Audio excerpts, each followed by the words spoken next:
Bismillahirrahmanirrahim. Assalamualaikum warahmatullahi wabarakatuh. Alhamdulillahirabbil alamin wassalatu wassalamu ala asrofil anbiya'i wal mursalin. Amma ba'du. Kita lanjutkan pembacaan kitab Riyadhus Shalihin masih dalam bab al-iqtisad fil amal atau iqtisad fit ta'ah. Bab bersederhana dalam beribadah dalam ketaatan. Masih melanjutkan beberapa riwayat terkait ibadahnya Abdullah bin Amr ibn As radhiyallahu anhuma, yakni riwayat terakhir wa fi riwayatin, yakni disebutkan di sini riwayat Bukhari. Beliau mengatakan wa fi riwayatin qala an kahani abi imra'atan dzata hasabin. Ya. Telah menikahkanku seorang bapak dengan wanita yang memiliki kedudukan yang mulia, yang memiliki nasab yang tinggi. Wa kana yata'ahadu kannatahu, ya. Yakni dinikahkan dengan putrinya. Ai imra'ata waladihi. Fayas'aluha an ba'liha. Maka ayahnya yang pernah menikahkan putrinya denganku bertanya kepada putrinya, bagaimana keadaan pernikahanmu, bagaimana keadaan suamimu, ya.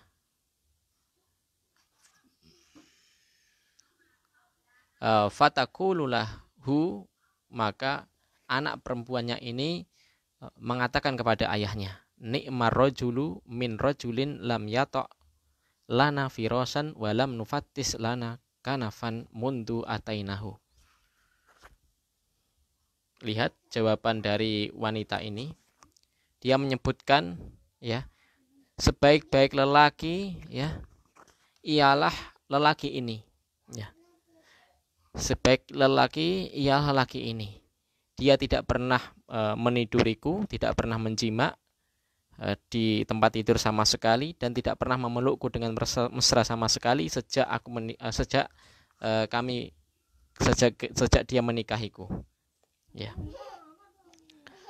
Ini dalil bahwasanya ini merupakan apa? Ini sindiran, ya. Sindiran kepada suaminya, ya. Sebaik-baik lelaki ialah dia, ya.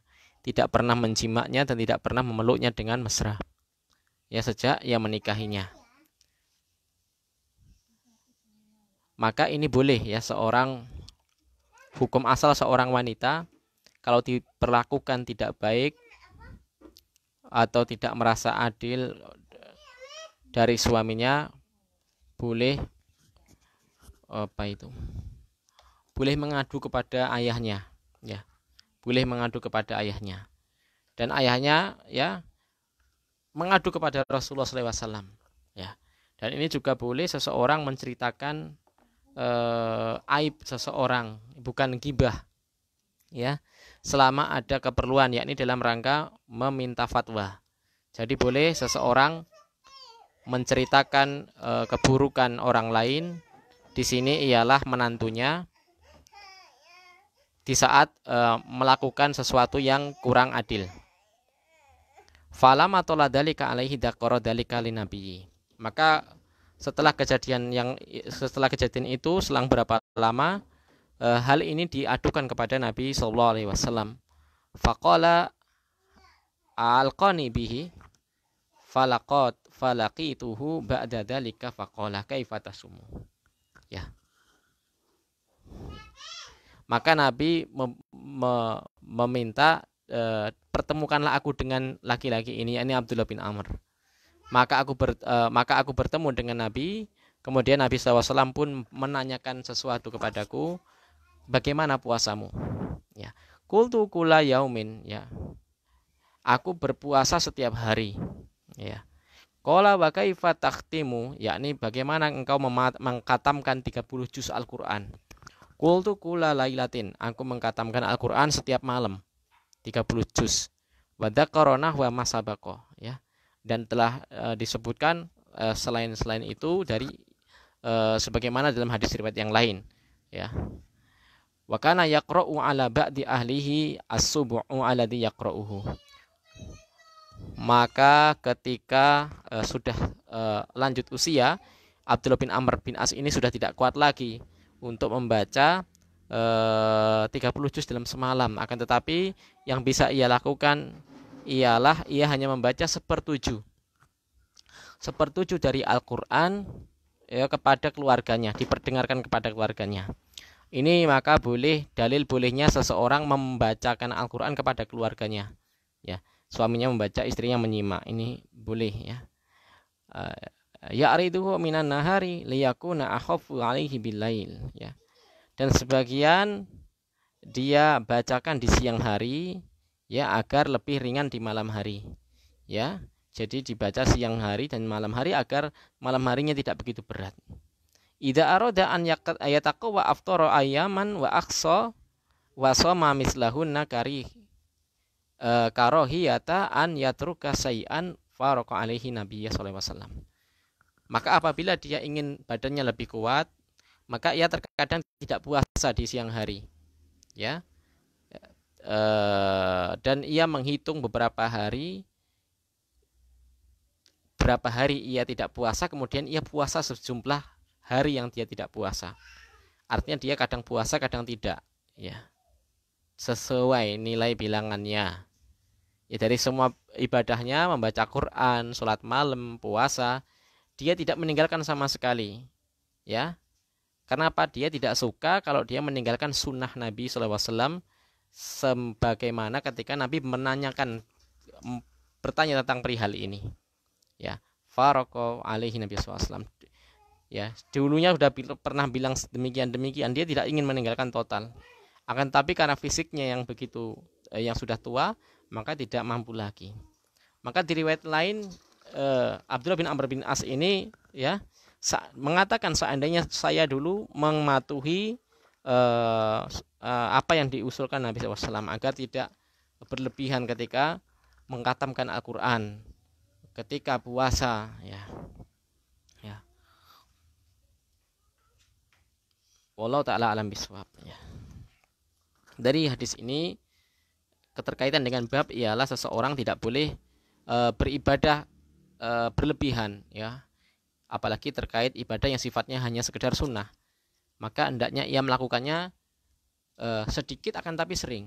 Dan ini lebih dicintai oleh Nabi. Ya. Amalan yang dicintai di sisi Allah ialah atwamuha walau qalla, yang bisa rutin walaupun kelihatannya sedikit, ya. Ini lebih dicintai Nabi, ya.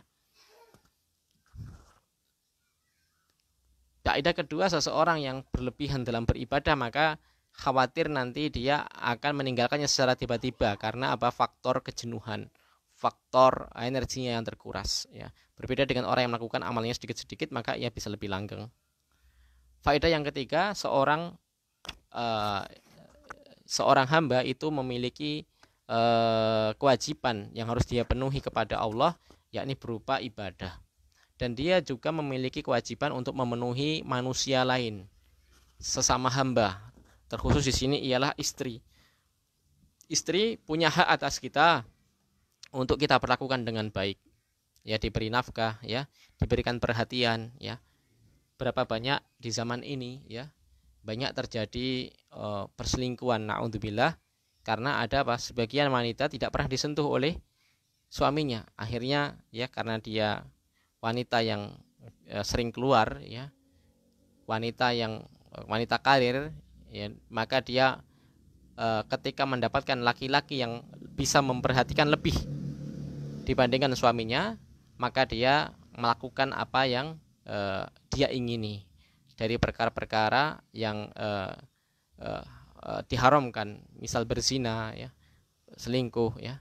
Ini berawal dari apa? Seorang suami yang tidak memiliki perhatian, ya.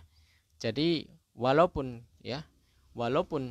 seseorang bersibuk-sibuk dengan ibadah, akan tetapi tidak boleh melalaikan dari istri ataupun anak sekalipun, ya, karena mereka memiliki hak, ya. Mereka memiliki hak untuk kita ajak bersenang-senang, ya, kita ajak untuk diperlakukan dengan baik, ya. Insya Allah kita semua paham bagi yang sudah memiliki suami atau memiliki istri, ya.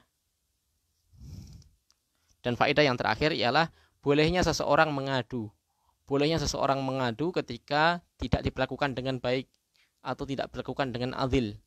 Menceritakan aib ini boleh dalam rangka apa? Dalam rangka meminta fatwa. Dalam rangka meminta fatwa agar ada solusi ya. Dan ini merupakan ghibah yang dikecualikan ya. Ghibah yang dikecualikan. Akan tetapi hendaknya seseorang tidak bermudah-mudahan dalam rangka menceritakan rahasia masalah rumah tangganya kepada orang tuanya, kepada mertuanya ya. Ini hendaknya tidak bermudah-mudahan ya. Hendaknya dipikir-pikir dulu menimbang maslahat dan mafsadatnya. Walaupun beberapa kondisi dibolehkan seperti kasus ini ya, tapi ini dalam rangka meminta fatwa kepada orang alim, yakni di sini baginda Rasulullah SAW. Demikian yang bisa kita baca pada pertemuan kali ini. Subhanakallahumma bihamdika asyhadu an la ilaha illa anta astaghfiruka wa atubu ilaik. Assalamualaikum.